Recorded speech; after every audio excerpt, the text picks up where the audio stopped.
uh, yeah, I just started kind of creating this vibe of this music that I knew and loved, and music that I was learning about, and bringing all those different influences together. Because to me, it all worked together. Like Right. it all made sense in my head. So maybe I can make it make sense to the people on the dance floor. And that was kind of my mission, if I had one. Welcome to For the Record, a casual, mostly unedited conversation series presented by Greenman, where we speak with music heads about their stories and the music that makes them. I'm your host, McClaren Voice. Today on episode 59, I spoke with Justin Strauss. Justin has some iconic music cred. His band Milk and Cookies was signed to Island Records when he was only 17. As a DJ in the 70s and 80s, he held residencies at legendary New York venues like Club and the Ritz. And in the decades since, he's collaborated with everyone from Hot Chip to Tina Turner, Depeche Mode to Jimmy Cliff. When we chatted, he recounted the halcyon days of Manhattan's early club scenes, where you could walk into a club and the set only through line was the DJ. Genre guardrails be damned. We chatted about all of this, and about being kind to one another. And of course, we covered a lot of incredible music. Hope you enjoy. Well, hey, Justin, it's an honor to have you here. It's my pleasure to be here. I'm looking forward to our chat, and it's really nice. And thanks for inviting me. Absolutely. Yeah, as with all of these things, we like to start at the beginning. Seems the most logical place to start. So, would love to hear a little bit more about your origin story, where you grew up and when your relationship with music started. It started very early for me. I grew up in Brooklyn, New York, where I am again. I lived in Manhattan for most of my life, but I'm back in Brooklyn now. And I really discovered it probably through my dad a lot. He was really into music. He was a hi-fi enthusiast and a record collector. And, so there was always music around. Mm-hmm. And when I first the thing that kind of just hit me like nothing ever hit me before was when I was very young, around 7, seeing the Beatles, which I guess is a common story for people from my time. That just nothing ever moved me like that before. Hearing the Beatles on TV when I was a kid, and like I knew from that moment that that's all I ever wanted to do was do music. And my parents were super encouraging. They took me to see the Beatles when I was a little kid. Wow. They took me to concerts. They took me to places. We were always doing things like that. But yeah, that was the touchstone. That was the thing that was like, wow, like visually, musically, as a young kid, that just really just blew my mind. Cool. Yeah, I'm curious how the Beatles, like, how did you carry that forward as you began to shape your music identity? Like, how did the Beatles affect that? I mean, just how they grew and changed with every record, Mm. and like the progression of what they did in 10 albums basically is their Yeah. career, and how that changed the world. And Hmm. just obviously music with them, it was a whole cultural landslide of things that, so I started collecting magazines, music magazines, and just reading and just like wanting to know everything I could about music, the scene, what inspired them, the other bands, the Stones, the Kinks, the Who, like stuff like that. James Brown, Chuck Berry, like all this stuff that I found out about through them. They were a portal to like, learning about so much music. Yeah. And so, yeah, I discovered so much just through them and what they listened to, and cover songs they were doing of, Motown and you know, that kind of stuff, as well as like how the Stones did with blues. And, Right. just got my mind curious about everything. And, music wasn't with us like it is today. Like, you don't have it in your back pocket 24 hours. You had to like go out and get it and really like search things out. And that was sort of like a treasure hunt in a way that, you really wanted to like find this stuff out, and you would go to record stores, and I would go with my dad. He was buying records, I was buying records. It was a real nice thing we had. And Mm. yeah, so it was just a discovery of just so much stuff. And my 7, 8 year, 9-year-old brain was just like Wow. absorbing all this, like, and being totally fascinated with it. And Mhm. yeah, I mean, so they Cool. were the first, but obviously there's a lot more Yeah. that I learned about and through them and because of them. Cool. So after you had this kind of epiphany, and you made the decision to, that music was going to be your life, what were the steps that you started to take to make that a reality? Um, we moved out of Brooklyn to Long Island, which is a suburb about 35, 40 minutes away from the city in Brooklyn. And I really didn't like it. I was unhappy that we had to move out of Brooklyn, but in time, I met some guys that we sure, shared the same love of music with. And it was, and at that time I was listening to a lot of David Bowie, a lot of the glam stuff, a lot of things like that that were really kind of exciting me. And so were they. And through a girlfriend that I had in high school, met these guys, and they were starting a band. And they asked me if I wanted to be the lead singer, which I had never done before. I mean, I had dreamed about it. I Mhm. would practice singing in front of my mirror in the bedroom and stuff, like, but never doing anything, professionally or something like that. And so we started doing that, and the band was Milk and Cookies. And we started making demo tapes, and we sent a few out. And lo and behold, we ended up with a record deal on Island Records in London.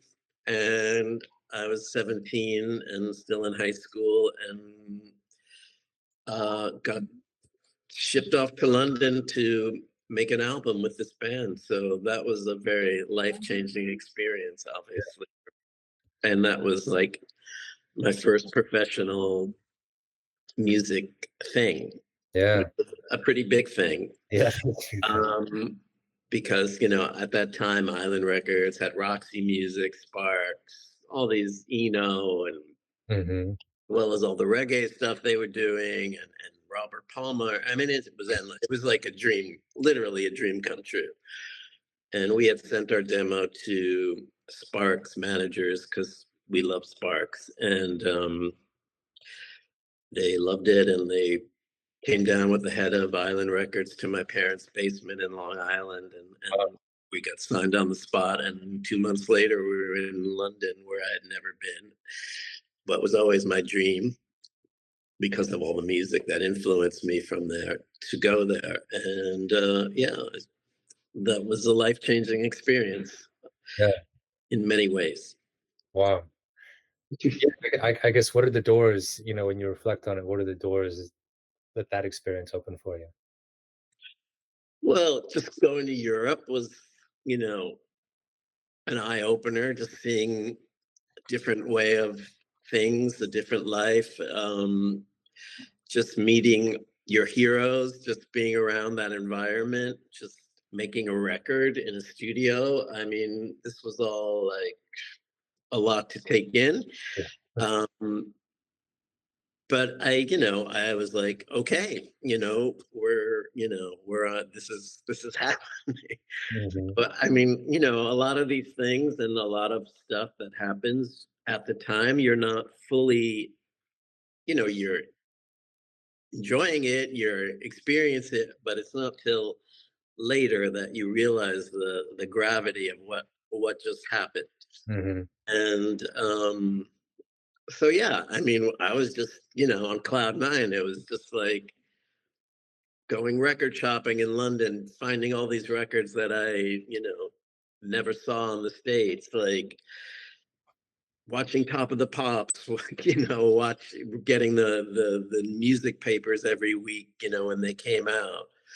It was just, super exciting. It was, I just felt like this is where I belong. This is what I was meant to do or Mm. what I want to do, and I'm gonna do it by any means necessary. Mm.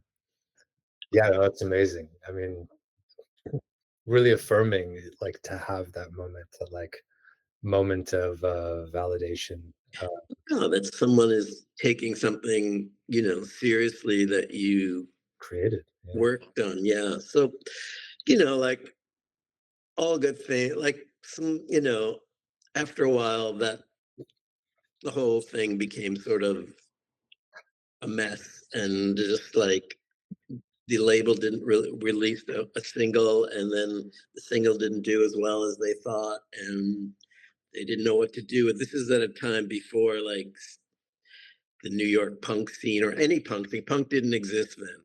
It Mm. was right before that. Mhm. It was like, we were really inspired by the New York Dolls and Mhm. that scene in New York, but that was like before CBGBs, before the Sex Pistols, before anything. Mm. So we didn't really fit in anywhere. Mm. We were like this pop punk thing that just didn't exist, and the label just kind of just got cold feet. They didn't release the album till punk happened. Mm. And then they were thought of like, oh, we have this band from New York. They're punk, right? Let's put this out. And so they put it out. It kind of just, didn't do what we all wanted it to. And then anyway, all these things happen for a reason. Sure. And um, that led me to a different path not long after that. So yeah, it was all okay. Yeah. Yeah. Um, cool. And can you talk a little bit of, about that other path? The band had kind of moved to LA, kind of splintered a bit, and moved. Two of us, three of us moved to LA and sort of reformed there. And I lived in LA for 2 years. And like after 2 years, when nothing really gelled or things were happening, but nothing really happened. And I was missing New York terribly. And I was like, the same ex-girlfriend who got me into the band or, kind of recommended me for the band said, oh, you should come back to New York. There's this club, the Mud Club, that opened, and you should DJ there. I'd never even thought about DJing. I had a Mm. lot of records. And I said, I don't DJ. She said, I'll introduce you to the DJ and, why don't you try it out? Mm. So I came back to New York not long after that and went to the Mud Club, and I was like, wow, this is incredible. It was, if you know about it, it was like one of the first kind of downtown club, art, music, punk, ska, reggae, emerging hip hop, new wave. That was the vibe there. Mm. James Brown, soul, fun. I mean, it was just anything goes, which was my ethos, sort of.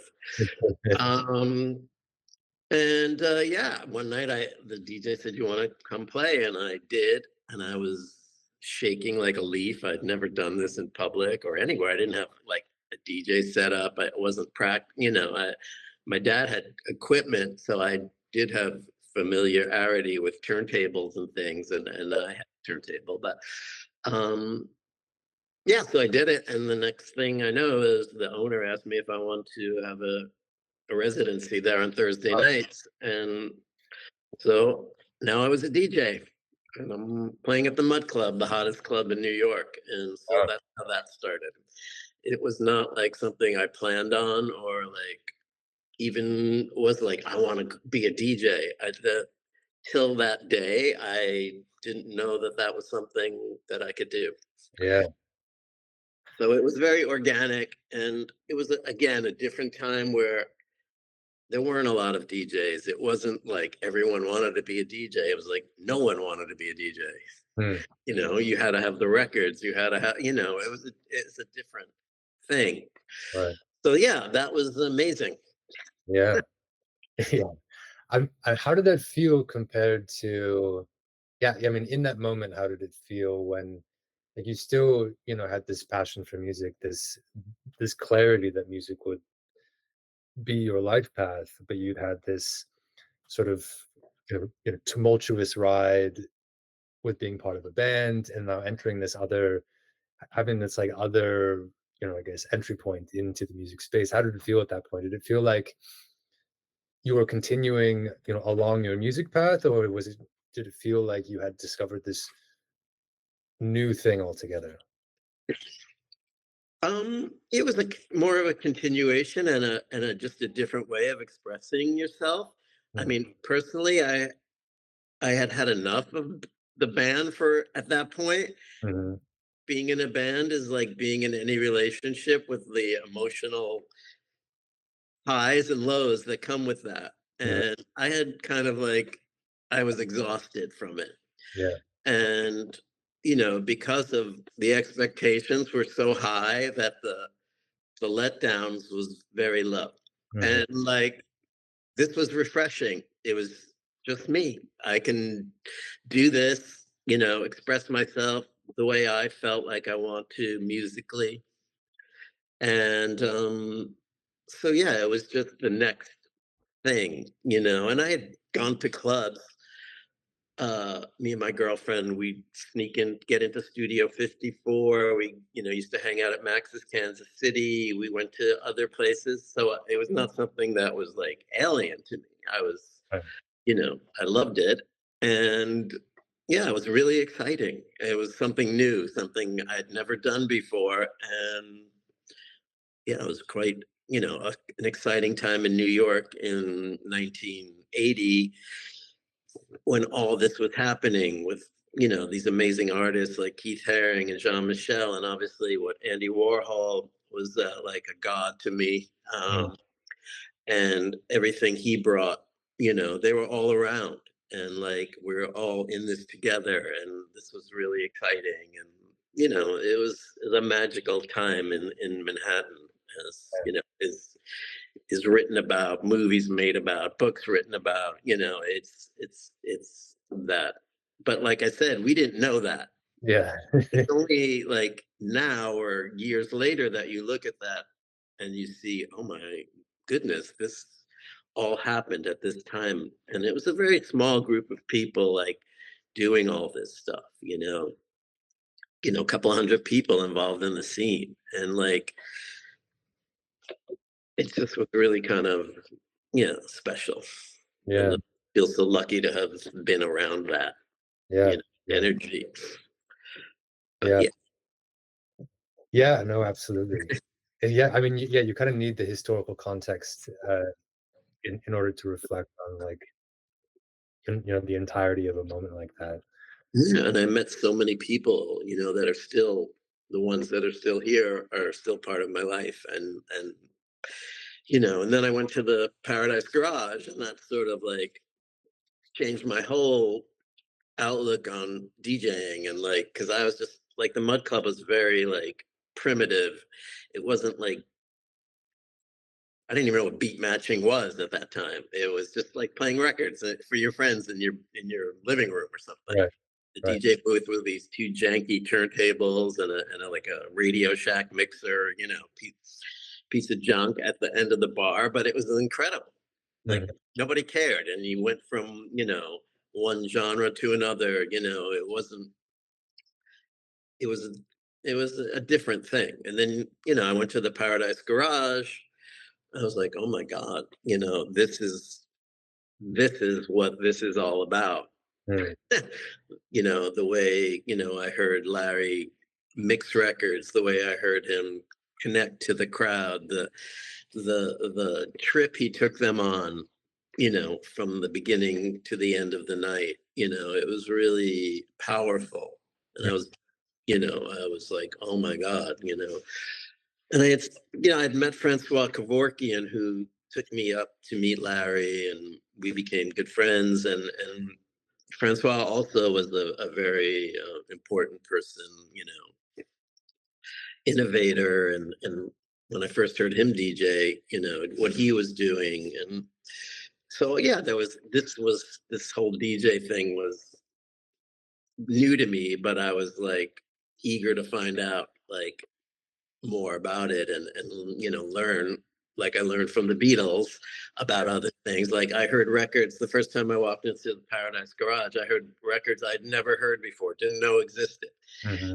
And that was like incredible. And the energy and the sound in there was just people talk about it, it's hard to describe. And I just kind of wish I could take everybody back for a night and go, Yeah. see, this is what it was. And like, but there was, one night doesn't even tell the story, because Sure. there were so many incredible things, and just there was so many great things going on in New York. It wasn't a time when DJs were flying all over the world or anything like that. You were in your city, you stayed there, you had residencies. I had residencies at the Limelight area, Tunnel, all at the same time. And there was the Garage, there was Danceteria, there was Hurrah, there was all these amazing places, and Palladium. It's crazy to think about it, but that's what it was. Yeah. Cool.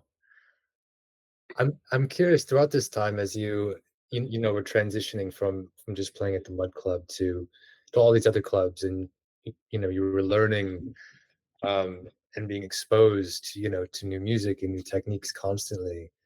How did your approach to your sets, how did that evolve over that period of time? Well, like I said, the first club, the Mud Club, I really wasn't Right. doing, I was just playing records. And then I went to the Garage, I met Francois, I was like, oh wait. And the second club I worked at was called the Ritz, which is now Webster Hall, which was a big club. The Mud Club is very small, a couple of hundred people fit in there. Webster Hall was huge, probably, almost 1,000 people. It was an old theater, the Ritz, and everybody played there. I mean, every night it was Prince, it was Kraftwerk, it was Human League, Depeche Mode, Gang of Four, Tina. I was witness to some of the most insane shows night after night for years. Cool. I would play before the band, in between the bands, after the band. Mind-blowing stuff. I mean, I can't even believe it when I see who played there. Like, and there were some obviously memorable shows that stand out, like Kraftwerk at the time of Computer World, and I had become friends with Africa Bambaataa, and I invited him to the show, and his mind was blown, and obviously he was super influenced by Kraftwerk, and yeah, there's just anyway. So what I got from the like going to the Garage and hearing other DJs was like learning how not to copy them, but to take whatever that was and do my thing with it. Mm. Which was, at the time I was playing in the more alternative, new wavy clubs. So I was playing a lot of that, but I was starting to mix in more of like some of the stuff I was hearing at the Garage, or heard, Francois was mixing all these incredible records on Prelude, which I thought were like, had the right edge to mix in with like stuff I was doing with the Depeche Modes, the whatever, that Human League, all that stuff. There's millions of them. But so yeah, I started kind of mixing in, learning how to do that. And funny thing was, I never had a DJ set up at home. Mm. Still don't. Except for a controller that I got during pandemic to do mixes. So I just kind of learned on the job. Mhm. They had 3 turntables at the Ritz, so I was able to do all, kind of fun stuff, and learned how to beat match and kind of perfected that as much as you can perfect that. And yeah, I just started kind of creating this vibe of this music that I knew and loved, and music that I was learning about, and bringing all those different influences together. Because to me, it all worked together. Like Right. it all made sense in my head. So maybe I can make it make sense to the people on the dance floor. And that was kind of my mission if I had one. But yeah, it was, taking all those different influences and making it make sense on a night at a club. Yeah. Where it's just not one thing, that the one thing didn't exist back then. Like you don't play one kind of music all night. That wasn't a thing. So it was kind of a very natural thing. Yeah. Cool. Yeah. I And mean, you as the DJ are the through line. It makes sense yeah, to you, and because it's through the lens of your lived music experience. and it was also happening with a lot of the artists because they were discovering like a lot of the new wave or post punk. They were discovering disco things as well, and they were incorporating that into their records. So that you know brought everything together because you could actually mix them together and have it make sense, and or not, or Mm. you could throw some reggae dub thing in the middle of the night and change the mood, and that was great too. So yeah, there's no one way about this, but it's just, yeah, for me it was like exposing all this great music because at that time in the 80s, when you had post punk, you had disco, you had new wave, you had hip hop being born. There Right. was just a flood of new music, and it was all so exciting. And you had bands in New York like Liquid, ESG, Comp, doing this amazing stuff too. So it was a really vibrant period Yeah. to learn to be a part of again. Yeah. Totally. How did things change once you got into the 90s? I mean, I think as with music and with DJing, it's always the sort of technology that changes things in a way. Like from disco to house is like, oh, there's a drum machine now. And that's basically what changed everything Mm. with drum machines and synthesizers. And so, as things evolved and as more things became available to people, the 90s obviously had great moments, but you know, I don't know, it just became, you go to a club, you hear house music all night long. Hmm. You wanted to go to a alternative club to hear industrial music all night long. You heard that. So I think things started separating a bit, is what I would say is the biggest change. Like clubs were, this is a house club, this is an industrial club, this is a hip hop club. Right. So that was kind of like, oh, well, why can't we have it all? Yeah. You Yeah. know, but again, that came around, and now I find it's way more open again to people just opening their minds to different kinds of things and hearing different music from whatever. And obviously, like things like Spotify, where people are just making their own playlists, and there's no rhyme or reason to it except they love the music. Right. Doesn't and I think that's opened kids and younger people's heads to like more variety in a DJ set too. If, Yeah.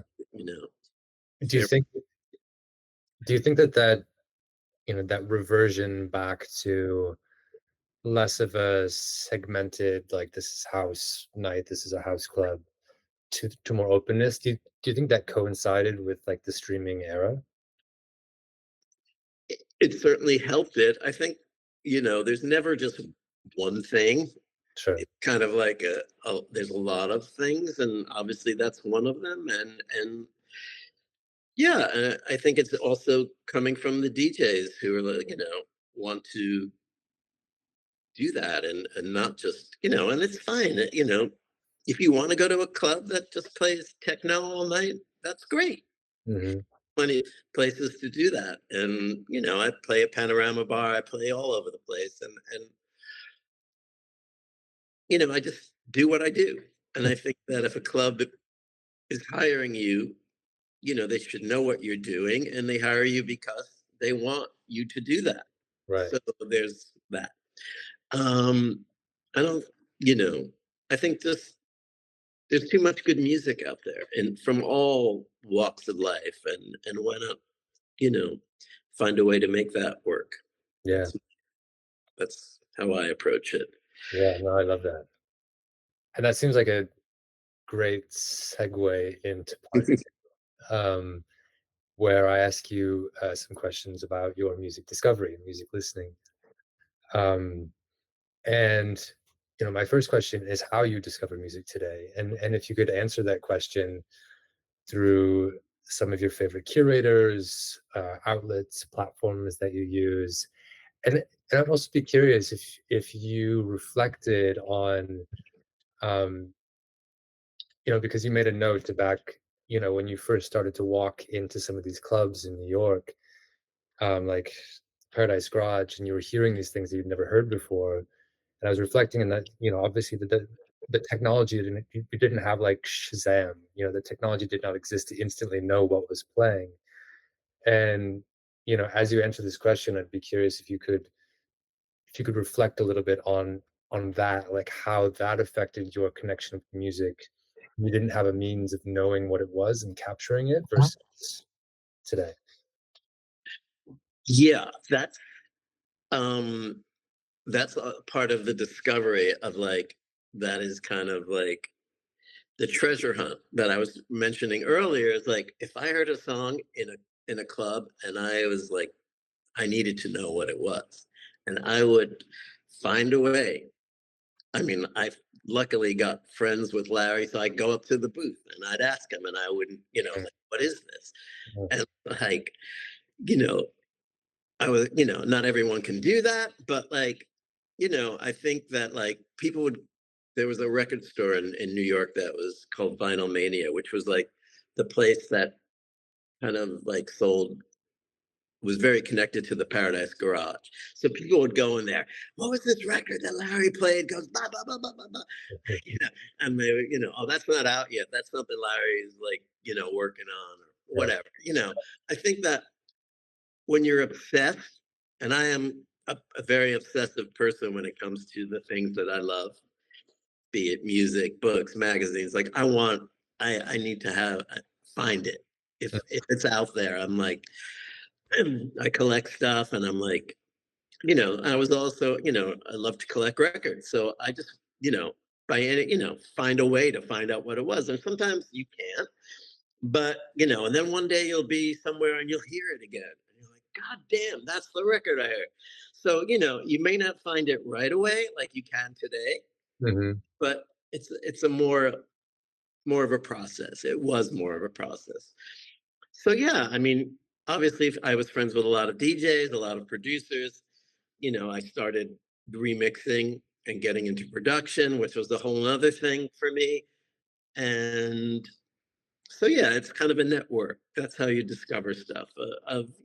Did you hear that? What was that? Oh, Francois did that. Are you kidding? Let me call. And actually, back then, people would bring reel-to-reel tapes. A lot of clubs had Mm, reel-to-reel tapes, and that people were trying out mixes and stuff. They were just bringing from the studio, stuff that wasn't released, which you do now, but it's a lot easier to just stick it on your USB. right. Um, So yeah, it's just like I said, it's the technology that sort of informs a lot of what you're hearing. And like, back then you had records, you had guys from record labels bringing you promos, test pressings, and blah blah blah. And like no one else has it. Mhm. That doesn't exist today, pretty much, unless you're the producer and you're not giving it out to anyone. But Right. uh, you know, so yeah, that's. I mean, the discovery is, yeah, I mean, for me, like, I still love to go out to a club and hear a record I've never heard before, Mhm. and that is, to me, the best the most exciting way to hear something that I want to know what it is, and I want to play, and I want to get this record. And I get that from people like Optimo, who are, my favorite DJs. And, there's tons of DJs that have influenced me, and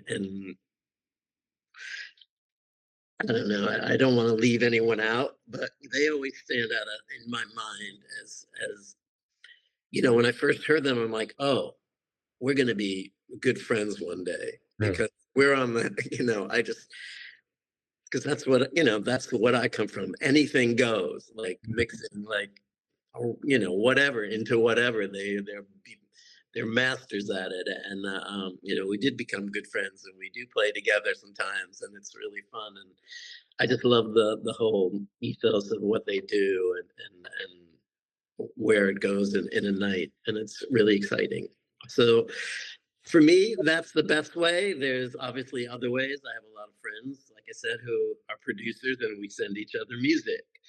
Um, I go on Bandcamp, I go on Beatport when necessary. I go to record stores still, not as much. I don't really play vinyl that much, but um, yeah, I think you have to keep your ears open Yeah. everywhere. I can be in a store. I mean, there's so much music. Like, I'll be in a store, restaurant, and I'm like, what the hell is that?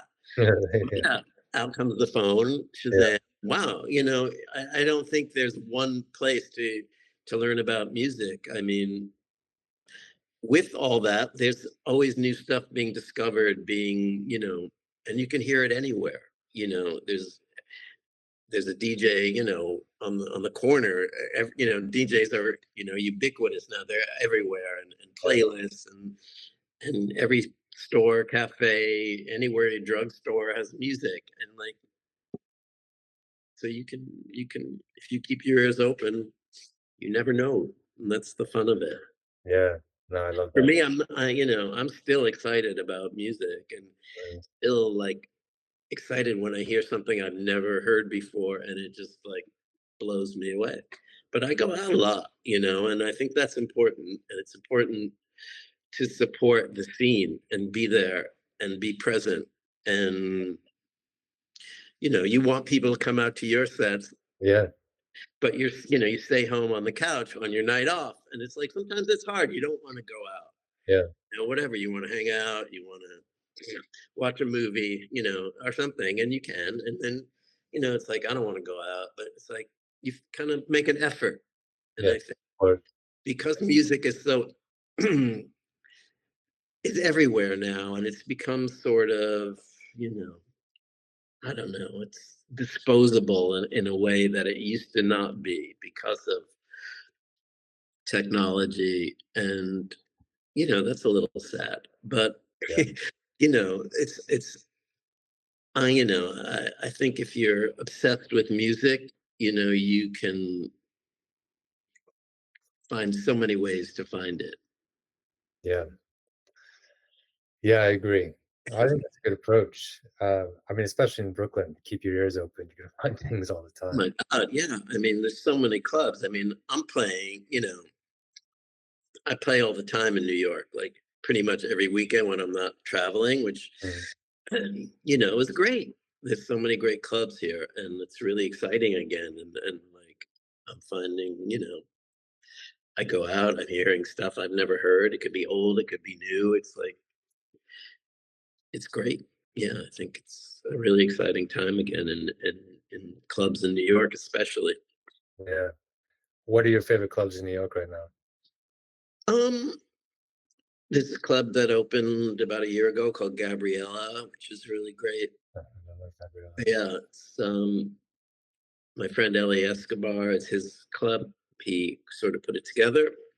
Amazing sound system, amazing vibe. I mean, there's the recent classics like Good Room Mhm. is still an amazing club.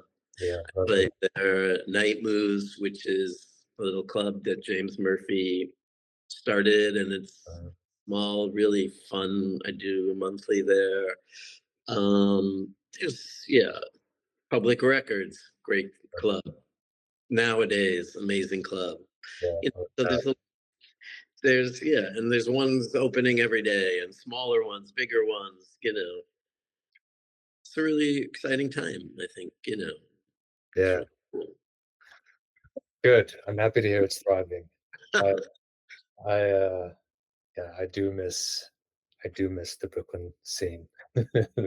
Yeah, I mean, when I started this, nobody came to Brooklyn. That was not what was going on. It was all in Manhattan, and then things sort of switched. Yeah. Now Manhattan's trying to like do some cool things again. There's Mm. a couple of places, Outer Heaven. This place, Jeans, is fun. There's a new club that opened where the Pyramid Club was that the guys from Baby's All Right took over, and I'm actually playing there tonight for the first time with Nice. with the with the Dare, if you know the Dare. Mhm. So yeah, there's this little new scene happening, Cool. of guys like the Dare and these young kids doing like throwing their own parties and doing really cool shit, and that's exciting. And Cool. it's nice that I can be part of that too, and like that they asked me to come play. Is really cool. So Oh, cool. I love that. I wish that I could come tonight. I mean, I go to Europe a lot, and I hear that things like clubs are closing, and it's really tough over there right now, which is kind of disheartening. And obviously with what's going on in the world right now, politically, socially, is sort of very dark.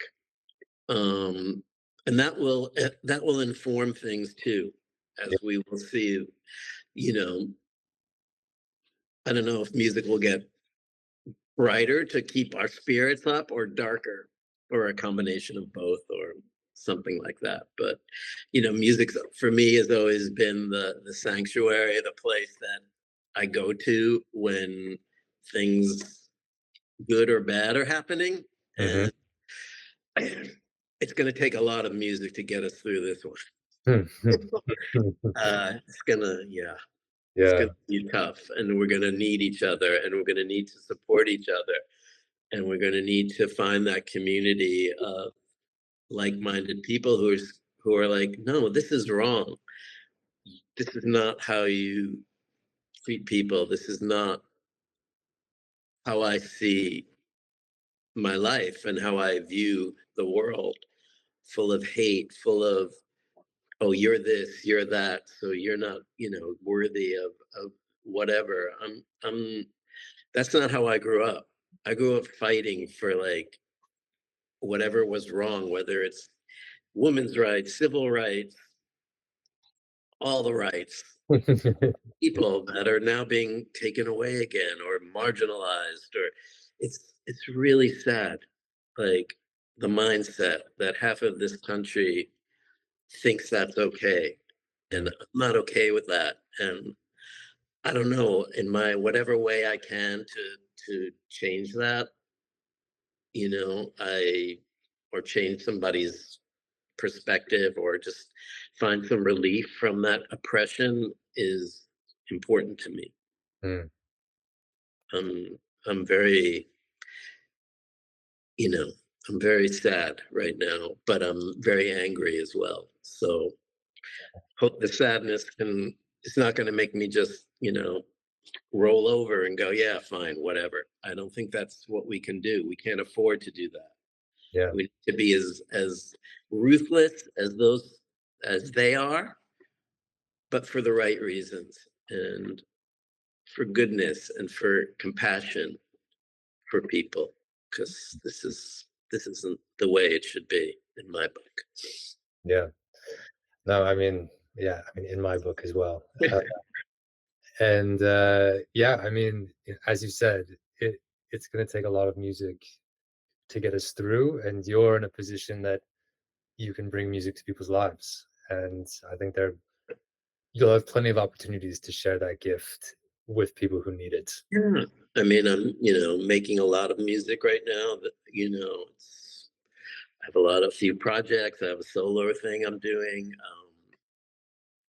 I have 2 projects on Dewey with Soulwax. I have a solo EP I'm working on right now. I've obviously done a lot of remixes. I'm gonna do everything I can. Mm, good. And I love obviously, that's on my mind. it. Yeah. Hmm. All right, my next question for you. What, if you remember, is the first album you ever purchased? And then what is the most recent? Hmm. Well, I definitely remember the first one because it was the Beatles. Of course. I went to the record store with my dad, and I was like, I only wanted the single at the time, and Hmm. my dad said, get the album," and I'm like, "No," and so I ended up getting both, but, like, it was Meet the Beatles, which was the first Beatles album, Mhm. that in the USA, and, yeah, that thing didn't leave my turntables for till the next one came out, Brilliant. but, yeah, that was the first one. The last one, you mean as that kind of physical record or anything? No, it could be like you like I don't know, got it on Bandcamp or Right. something. That counts. Um, Probably, the new Decius record. If you know who they are, they're like, it's Liam Leas from Fat White Family and Quinn from Paranoid London and a few other people have this project that's amazing, and I just got that. I really love that. Paranoid London and those guys are something that I really love, and I love everything they do. And so yeah, that's been the from the Beatles to Paranoid London, I would say, kind of thing is my trajectory right now. Cool. Um, okay. Who are three artists of note that you heard for the first time in the past year-ish? Hmm. Wow. Um, Years. Well, the ones I just mentioned, Decius, they've been kicking around for a while, but I really like what they're doing and the vibe of that. Who else do I like?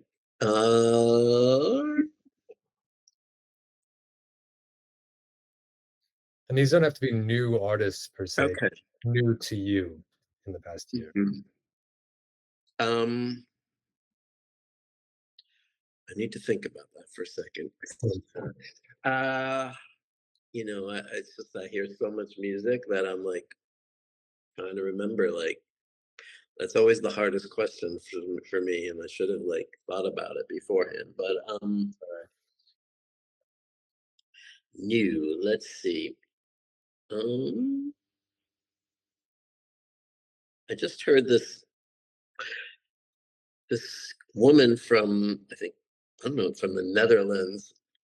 Her name's Otha, I think, and I just discovered her on Bandcamp. Okay.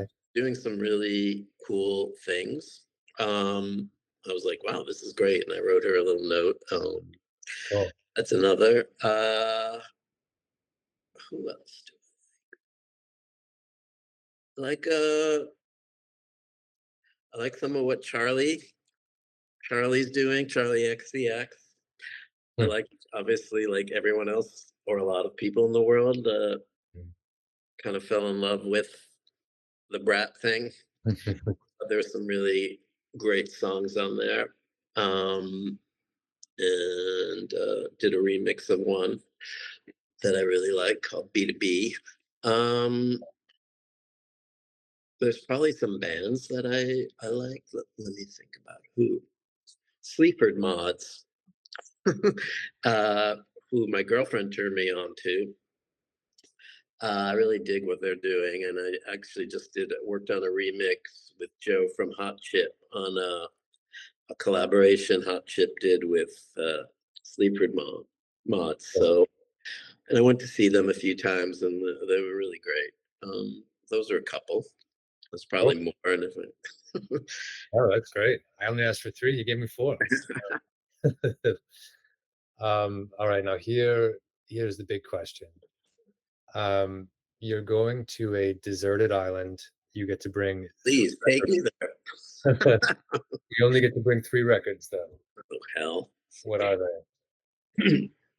Yeah, that's also the worst question I could get because I never had like a favorite record or like because they all are my every one of them in some way have influenced me in one way, good or bad. Mhm. But if I have to pick 3, I would pick Computer World by Kraftwerk, definitely. I would have to pick a Beatles record because they are my, you know, so ingrained in my DNA, and I would pick the Revolver, Mm, even though I really don't have a favorite. That one I always find myself going back to. mm. And oof, maybe James Brown, um, a record called In the Jungle Groove, which has a couple of like tracks that, I don't know. James Brown is a big thing for me, and basically, rhythmically, and what he did was so far ahead of anything. I mean, there's so much that came after him, but I think those 3 would sort of encompass, you know, a lot about me. Oh, that's a strong trio. I like it. Um, cool. Well, that's about all the pain I'll inflict on you, Justin. It's not paid.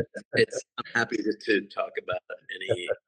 Always happy to talk about music and what it means to me and how it affects me. So, yeah.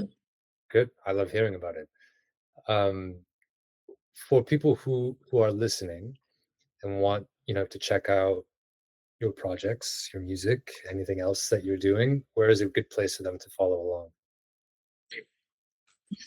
Well, I mean, I'm on all the platforms. Mm, Oh, with everything going on and everyone's sort of like finding out more about how sort of evil a lot of them are. mm. Okay. I'm on Instagram, I'm on Spotify, I'm on SoundCloud. It's all there.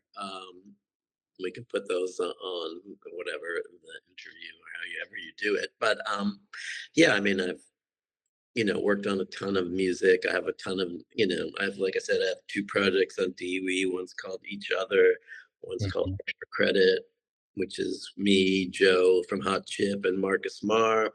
Each Other is me and Max Pass. I'm working on a solo record right now, which I'm super excited about. Cool. There's a ton of remixes I've done, collaborations, so yeah, it's pretty out there. Hmm. Not hard to find if you look. Yeah, cool. And my last question for you, since you were an answer to this question, who is another music head that we should have on the show? Um, okay. There's so many. I would say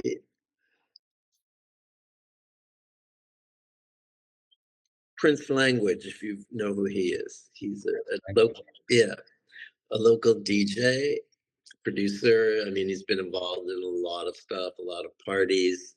Um, got an amazing taste and someone I would look into. Okay, got it. Noted. Thank you. Um, and that's a wrap. Sure. Thank you so much for being here. I really appreciate you being here, your time, your energy, for sharing your story and your passion for music, which really comes through.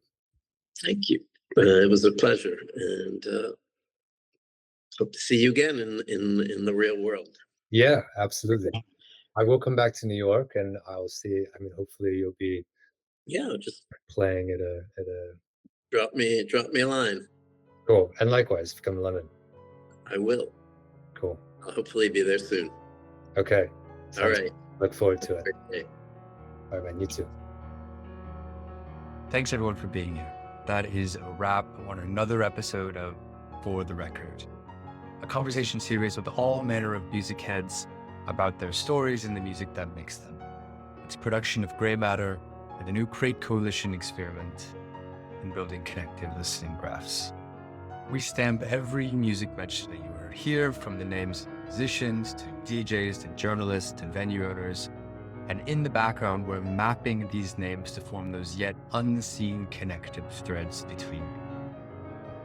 Want to get involved? Check out our website, greymatter.fm. It's Grey with an E. Or you can come hang out in the Crate Coalition Discord. We'll see you next time.